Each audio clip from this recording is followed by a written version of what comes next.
हमारी संस्कृति, हमारे संस्कार सदा रहें हमारे साथ। सब्सक्राइब करें तिलक।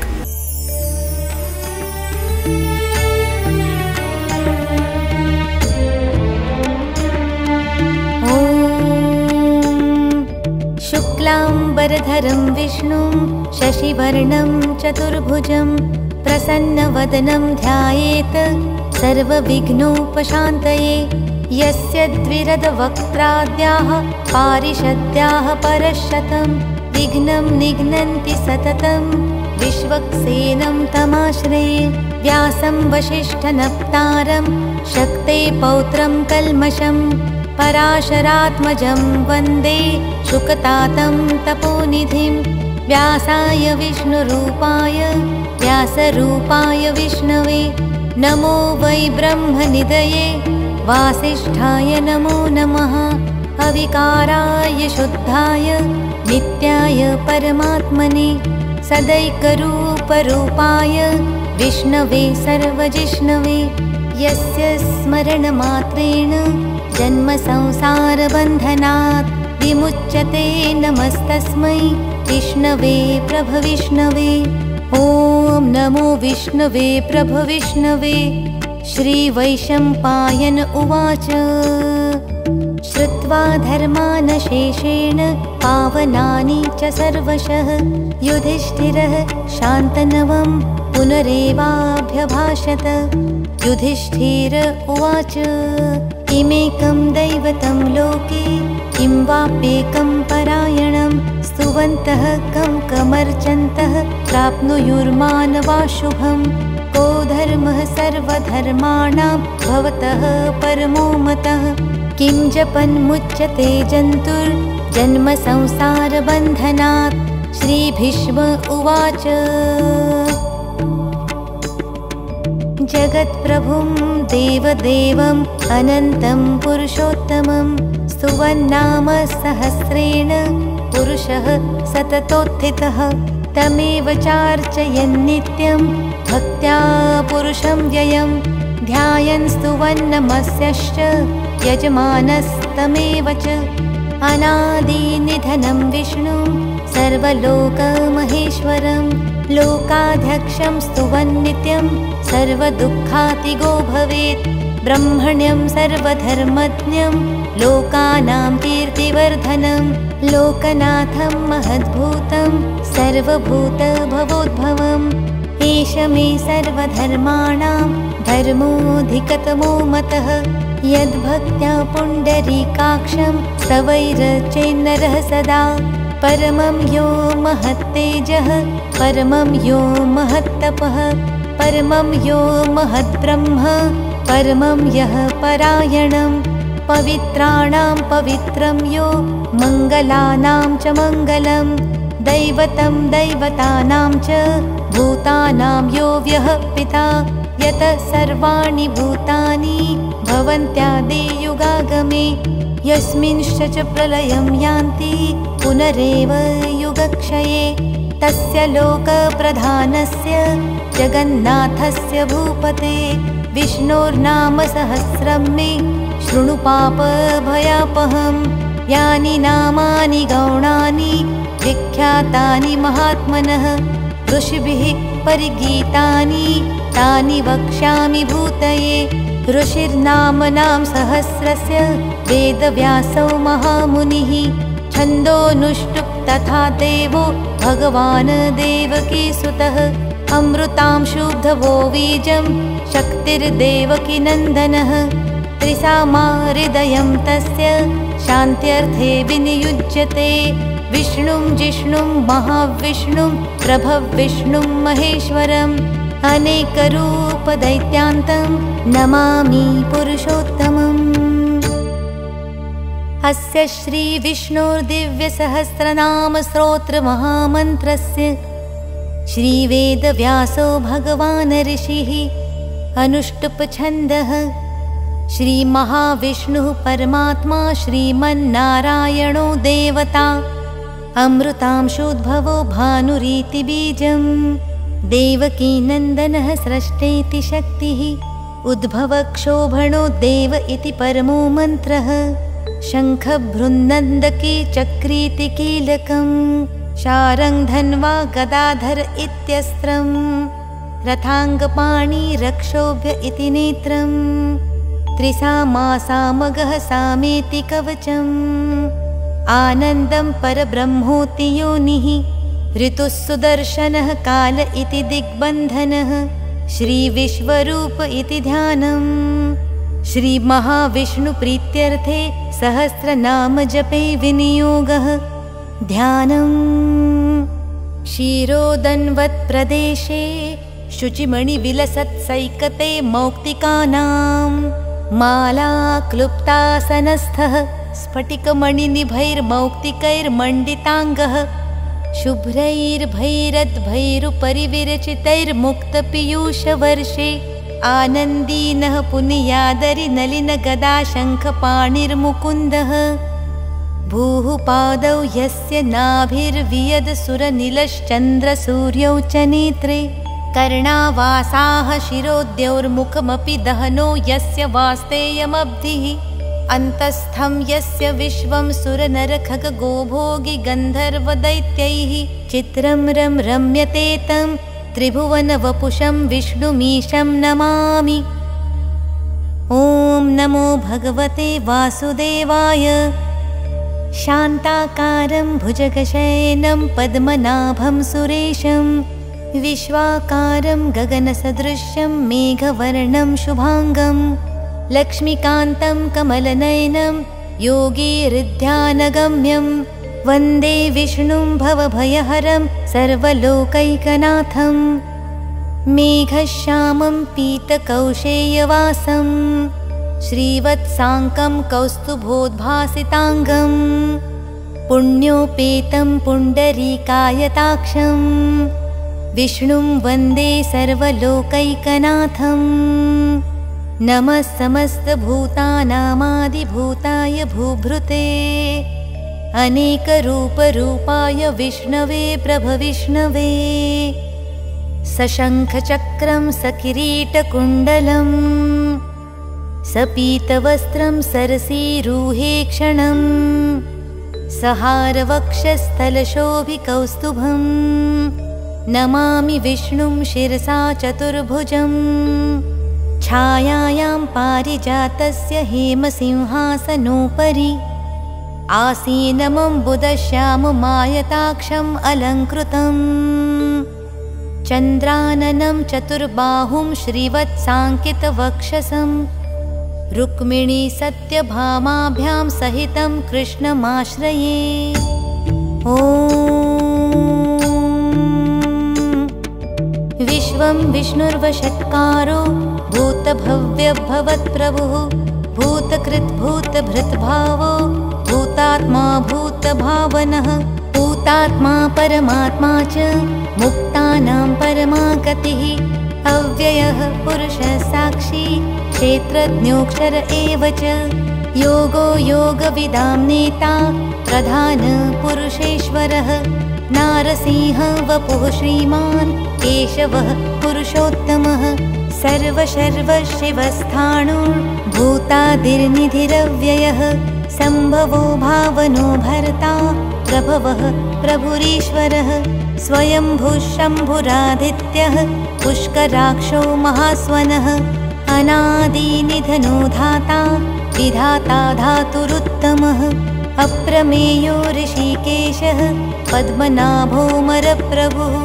विश्वकर्मा मनुस्त्वष्टा सविष्टः सविरो ध्रुवः अग्रायः शाश्वतकृष्णो लोहिताक्षः प्रतर्दनः प्रभूतस्त्रिककुब्धां पवित्रं मङ्गलं परम्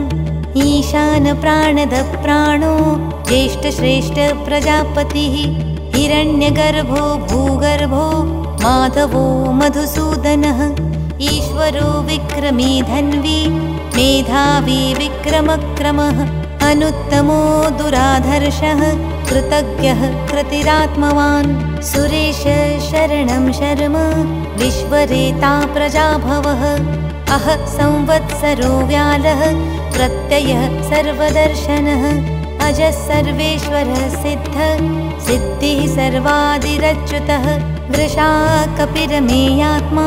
सर्वयोगविनिसृतः वसुर्वसुमना सत्य समात्मा संमितः समः अमोघ पुण्डरीकाक्षो वृषकर्मा वृषाकृतिः रुद्रो बहुशिरा बभ्रुर्विश्वयोनिषुचिश्रवः अमृत शाश्वतस्थाणुर्वरारोहो महातपाः सर्वगः सर्वविद्भानुर्विश्वक्सेनो जनार्दनः वेदो वेदविद्व्यङ्गो वेदाङ्गो वेदवित्कविः लोकाध्यक्षसुराध्यक्षो धर्माध्यक्षकृताकृतः चतुरात्मा चतुर्व्यूहश्चतुर्द्रष्टश्चतुर्भुजः भ्राजिष्णुर्भोजनं भोक्ता सहिष्णुर्जगदादिजः अनघो विजयो जेता विश्वयोनि पुनर्वसुः उपेन्द्रो वामनप्रांशुर्मोघः शुचिरुर्जितः अतीन्द्रः सङ्ग्रहः सर्गो धृतात्मा नियमो यमः वेद्यो वैद्य सदा योगी वीरः माधवो मधुः अतीन्द्रियो महामायो महोत्साहो महाबलः महाबुद्धिर्महावीर्यो महाशक्तिर्महाद्युतिः अनिर्देश्य वपुः श्रीमान् अमेयात्मा महादृधृक् महेशवासो महीभर्ता श्रीनिवास सतां गतिः अनिरुद्ध सुरानन्दो गोविन्दो गोविदाम्पतिः मरीचिर्दमनो हंसः सुपर्णो भुजगोत्तमः हिरण्यनाभः सुतप्पाः पद्मनाभः प्रजापतिः अमृत्युः सर्वदृक्सिंह सन्धाता सन्धिमानस्थिरः अजो दुर्मर्षणः शास्ता विश्रुतात्मा सुरारिः गुरुर्गुरुत्तमो धामः सत्यसत्यपराक्रमः निमिषो निमिषहस्रग्वी वाचस्पतिरुदारधिः अग्रणीर्ग्रामणी श्रीमान् न्यायो नेता समीरणः सहस्रमूर्धा विश्वात्मा सहस्राक्षः सहस्रपात् आवर्तनो निवृत्तात्मा संवृत्तः सम्प्रमर्दनः अहः संवर्तको वह्नि रनिलो धरणीधरः सुप्रसादप्रसन्नात्मा विश्वधृग्विश्वभुग्विभुः सत्कर्ता सत्कृतः साधुर्जनुर्नारायणो नरः असङ्ख्येयो प्रमेयात्मा विशिष्टः शिष्टकृच्छुचिः सिद्धार्थसिद्धसङ्कल्पः सिद्धितः सिद्धिसाधनः वृषाही वृषभो विष्णुर्वृषपर्वा वृषोदरः वर्धनो वर्धमानश्च विविक्तश्रुतिसागरः सुभुजो दुर्धरो वाग्मी महेन्द्रो वसुदो वसुः नैकरूपो बृहद्रूपः क्षिपिविष्टः प्रकाशनः ओजस्तेजोद्युतिधरः प्रकाशात्मा प्रतापनः रिद्धः स्पष्टाक्षरो मन्त्रश्च चन्द्राशुर्भास्करद्युतिः अमृताशुद्भवो भानु शशबिन्दुः सुरेश्वरः औषधं जगतः सेतु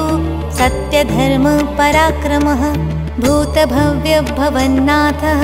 पवनः पावनो नलः कामः कामकृत्कान्तः कामः कामप्रदप्रभुः युगादिकृद्युगावर्तो नैकमायो महाशनः अदृश्यो व्यक्तरूपश्च सहस्रजिदनन्तजित् इष्टो विशिष्टशिष्टिष्टः शिखण्डी नहुषो वृषः क्रोधः क्रोधकृत्कर्ता विश्वबाहुर्महीधिरः अच्युतप्रतिथः प्राणदो वासवानुजः अपां निधिरधिष्ठानं प्रमत्तः प्रतिष्ठितः स्कन्दस्कन्दधरो धुर्यो वरदो वायुवाहनः वासुदेवो बृहद्भानुर् आदिदेव पुरन्दरः अशोकस्तारणस्तारः शूरः शौरिर्जनेश्वरः अनुकूलशतावर्तः पद्मी पद्मनिभीक्षणः पद्मनाभो रविन्दाक्षः पद्मगर्भः शरीरभृत् महर्धिर्रिद्धवृद्धात्मा महाक्षो गरुडध्वजः अतुलशरभो भीमः समयज्ञो हविर्हरिः सर्वलक्षणलक्षण्यो लक्ष्मीवान् समितिञ्जयः दिक्षरूरोहितो मार्गो हेतुर्दामोदरः सः महीधरो महाभागो वेगवानमिताशनः उद्भवक्षोभणो देव श्रीगर्भ परमेश्वरः करणं कारणं कर्ता विकर्ता गहनो गुहः व्यवसायो व्यवस्थानः संस्थानस्थानदो ध्रुवः परर्धिः परमस्पष्ट स्तुष्टपुष्टशुभेक्षणः रामो विरामो विरजो मार्गो नेयो नयो नयः वीरशक्तिमतां श्रेष्ठो धर्मो धर्मविदुत्तमः वैकुण्ठपुरुषप्राण प्राणद प्रणवपृथुः हिरण्यगर्भशत्रुघ्नो व्याप्तो वायुर्धोक्षजः ऋतुः सुदर्शनः कालः परमेष्टिपरिग्रहः उग्रसंवत्सरो दक्षो विश्रामो विश्वदक्षिणः विस्तारस्थावरस्थाणुः प्रमाणं बीजं व्ययम् अर्थोऽनर्थो महाकोशो महाभोगो महाधनः अनिर्विण्णस्थविष्ठो भूर्धर्मयूपो महामखः नक्षत्रनेमि नक्षत्री क्षमक्षामस्समीहनः यज्ञ इज्जो महेज्यश्च क्रतुः सन्त्रं सतां गतिः सर्वदर्शी विमुक्तात्मा सर्वज्ञो ज्ञानमुत्तमं सुव्रत सुमुख सूक्ष्मः सुघोष सुखदः सुरत् मनोहरो जितक्रोधो वीरबाहुर्विदारणः स्वापन स्ववशो व्यापी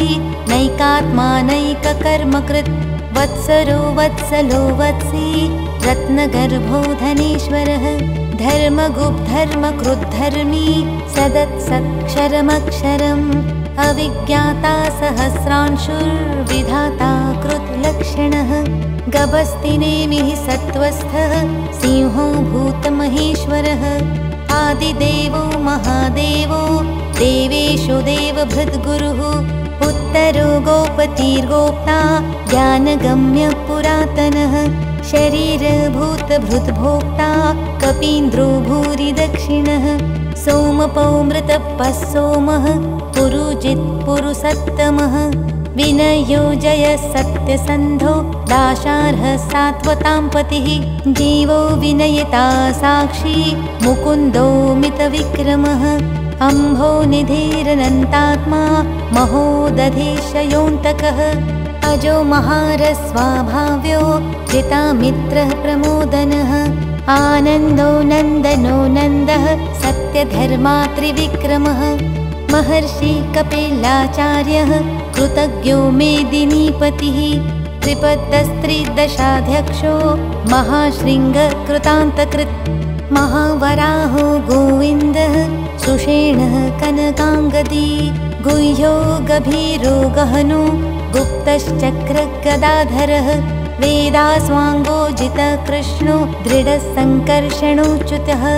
वरुणो वारुणो वृक्षः पुष्कराक्षो महामनाः भगवान् भगहानन्दी वनमाली हलायुधः आदित्यो ज्योतिरादित्यः सहिष्णुर्गतिसत्तमः सुधन्वाखण्डपरशूर्दारुणो द्रवीणप्रदः दिवि स्पृक् सर्वद्यग्व्यासो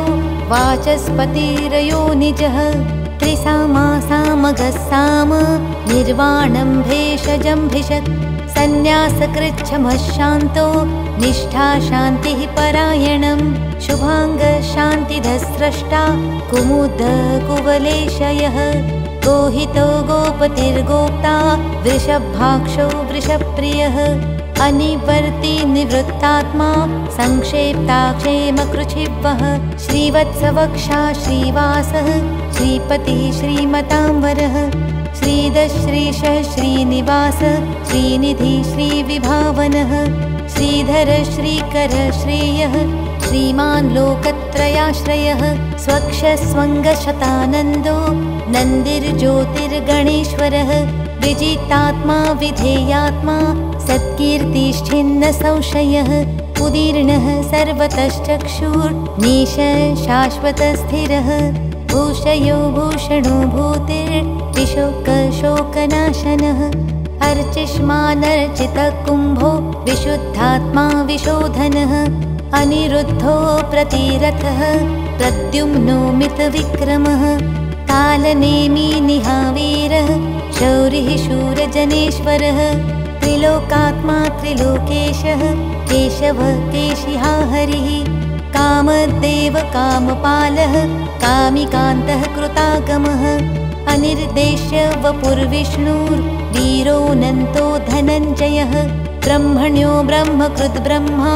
ब्रह्म ब्रह्म विवर्धनः ब्रह्मविद् ब्राह्मणो ब्रह्मी ब्रह्मज्ञो ब्राह्मणप्रियः महाक्रमो महाकर्मा महातेजा महोरगः महाक्रतुर्महायज्वा महायज्ञो महाहविः स्तव्यः स्तवप्रियः स्तोत्रं स्तुतिस्तोतारणप्रियः पूर्णः पूरयिता पुण्यः पुण्यकीर्तिरनामयः मनोजवस्तीर्थकरो वसुरेता वसुप्रदः वसुप्रदो वासुदेवो वसुर्वसुमना हविः सद्गति सत्कृते सत्ता सद्भूति सत्परायणः शूरसेनो यदुश्रेष्ठः सन्निवाससुयामुनः भूता वासु वासुदेवः सर्वासु निलयो नलः दर्पः दर्पदोद्यप्तो दुर्धरोऽथापराजितः विश्वमूर्तिर्महामूर्तिर्दीप्तमूर्तिर्मूर्तिमान् अनेकमूर्तिरव्यक्तः शतमूर्तिशताननः एकोनैकस्तव कः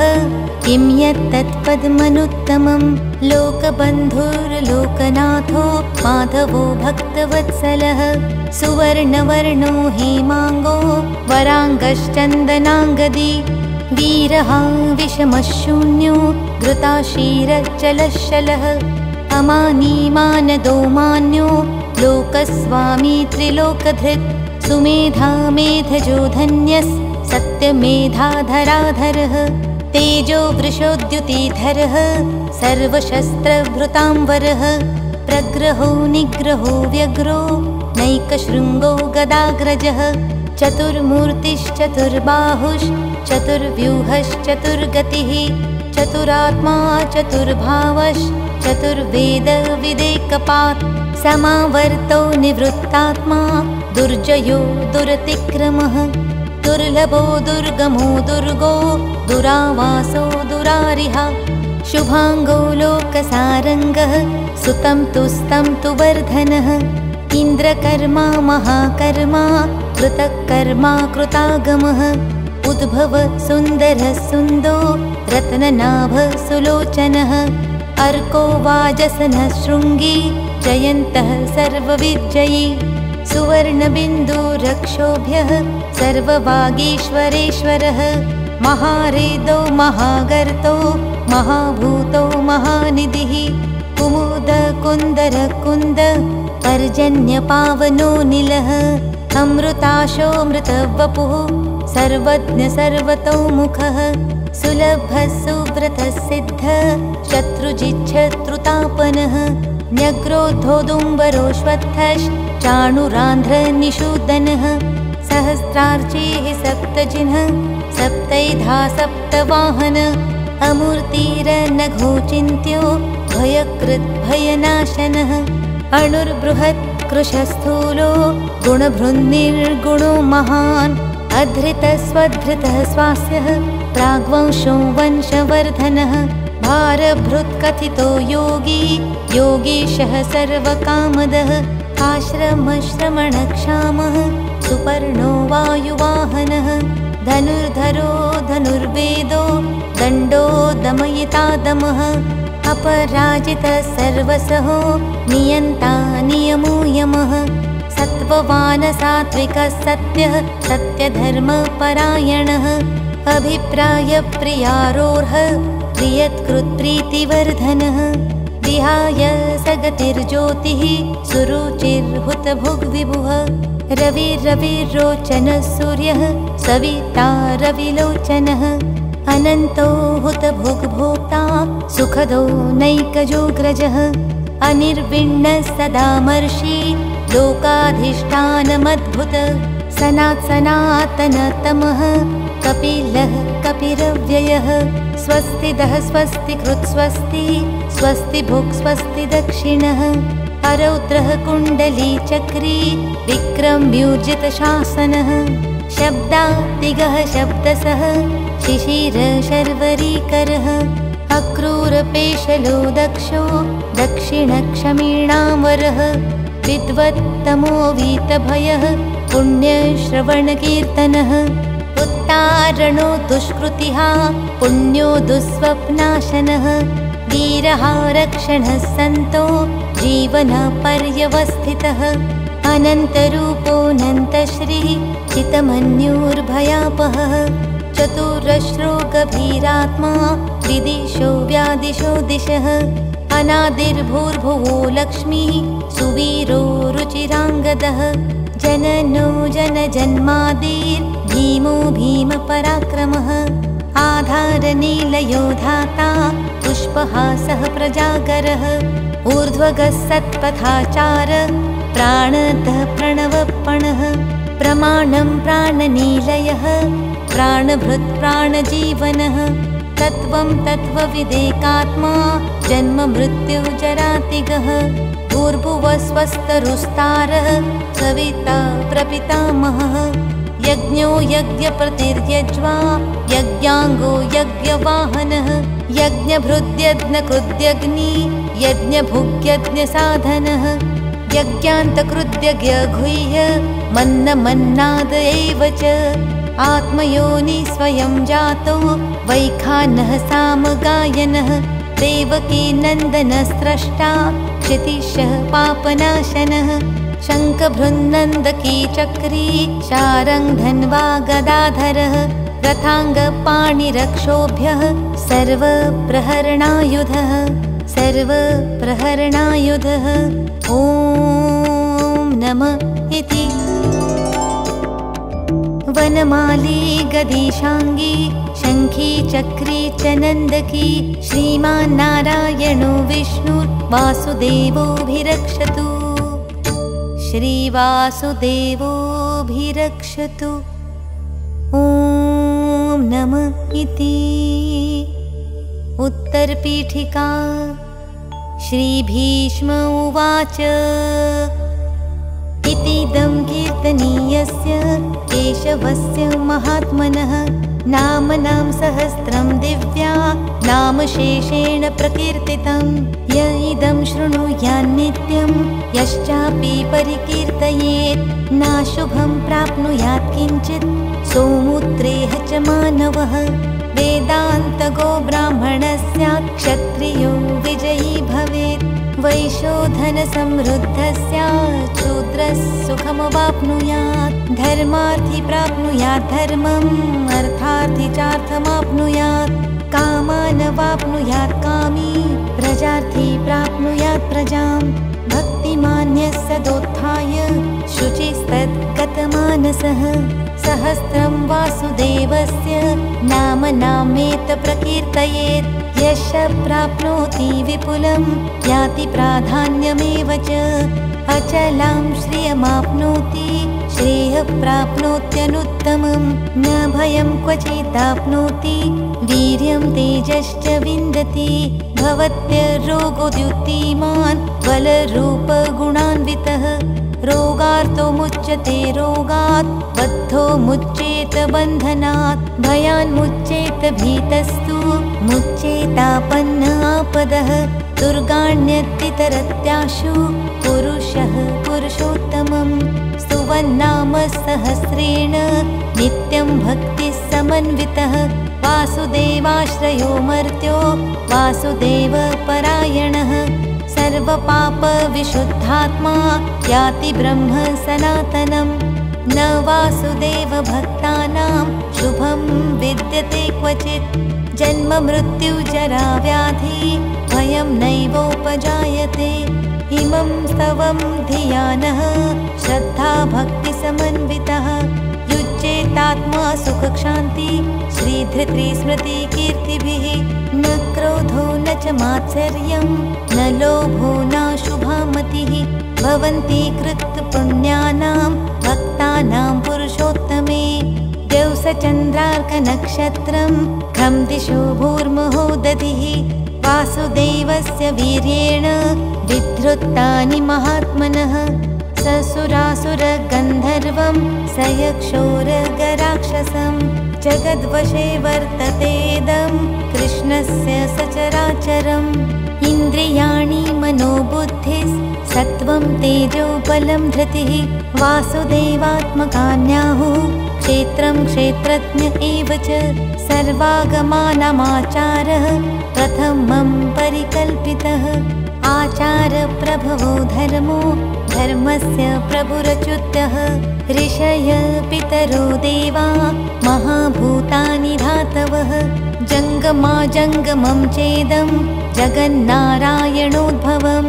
योगो ज्ञानं तथा साङ्ख्यं विद्याशिल्पादिकर्म च वेदशास्त्राणि विद्यानम् एतत् सर्वं जनार्दनात् एको विष्णुर्महद्भूतं पृथग्भूतान्यनेकशः त्रीन् लोकान् व्याप्य भूतात्मा भुङ्क्ते विश्वभुगव्ययः इमं स्तवं भगवतो विष्णुर्व्यासेन कीर्तितं पठेद्य इच्छेत पुरुषः श्रेयप्राप्तुं सुखानि च विश्वेश्वरमजं देवं जगतः प्रभुं व्ययं भजन्ति ये पुष्कराक्षं न ते यान्ति पराभवं न ते यान्ति पराभवम् ॐ नम इति अर्जुन उवाच पद्मपत्र विशालाक्ष पद्मनाभसुरोत्तम भक्तानामनुरक्तानां त्राता भव जनार्दन श्रीभगवानुवाच यो मां नाम सहस्रेण स्तोतुम् इच्छति पाण्डव सोऽहम् एकेन श्लोकेन स्तुत एव न संशयः स्तुत एव न संशयः ॐ नम इति व्यास उवाच वासनाद्वासुदेवस्य वासितं भुवनत्रयं सर्वभूतनिवासोऽसि वासुदेव नमोऽस्तु ते श्रीवासुदेव नमोऽस्तु ॐ नम इति पार्वत्य उवाच केनोपायेन लघुना विष्णोर्नाम सहस्रकं पठ्यते पण्डितैर्नित्यं श्रोतुम् इच्छाम्यहं प्रभो ईश्वर उवाच श्रीराम राम रामेति रमे रामे मनोरमे सहस्रनाम तत्तुल्यं रामनाम वरानने श्रीराम नाम वरानन ॐ नम इति ब्रह्मो उवाच नमोस्तवन अन्ताय सहस्रमूर्तये सहस्रपादाक्षिशिरोरुबाहवे सहस्रनाम्ने पुरुषाय शाश्वते सहस्रकोटियुगधारिणे नमः सहस्रकोटियुगधारिणे ॐ नम इति संजय उवाच यत्र योगेश्वर कृष्णो यत्र पार्थो धनुर्धरः तत्र श्रीर्विजयो भूतिर्ध्रुवार्नीतिर्मतिर्मम श्रीभगवानुवाच अनन्या चिन्तयन्तो मां ये जना पर्युपासते तेषां नित्याभियुक्तानां योगक्षेमं वहाम्यहं परित्राणाय साधूनां विनाशाय च दुष्कृतां धर्मसंस्थापनार्थाय सम्भवामि युगे युगे आर्ता विषण्णा शिथिलाश्च भीताः घोरेषु च व्याधिषु वर्तमानाः संकीर्त्य नारायणशब्दमात्रं विमुक्तदुःखा सुखिनो भवन्तु। कायेन वाचा मनसेन्द्रियैर्वा बुद्ध्यात्मना वा प्रकृते स्वभावात् करोमि यत्न्यत् सकलं परस्मै नारायणायेति समर्पयामि। यदक्षरपदभ्रष्टं मात्राहीनं तु यद्भवेत् तत्स्वरं क्षम्यतां देव नारायण नमोऽस्तु ते। विसर्गबिन्दुमात्राणि पदपादाक्षराणि च न्यूनानि चातिरिक्तानि क्षमस्व पुरुषोत्तमः। इति श्रीमहाभारते शतसहस्रिकायां संहितायां वैयासिक्याम् अनुशासनपर्वान्तर्गत अनुशासनिकपर्वणि मोक्षधर्मे भीष्मयुधिष्ठिरसंवादे श्रीविष्णोर्दिव्यसहस्रनामस्तोत्रं नाम 49,शततमोऽध्यायः। इति श्रीविष्णुसहस्रनामस्तोत्रम्। इतरश्रीविष्णुस्तोत्राणि पश्यतु।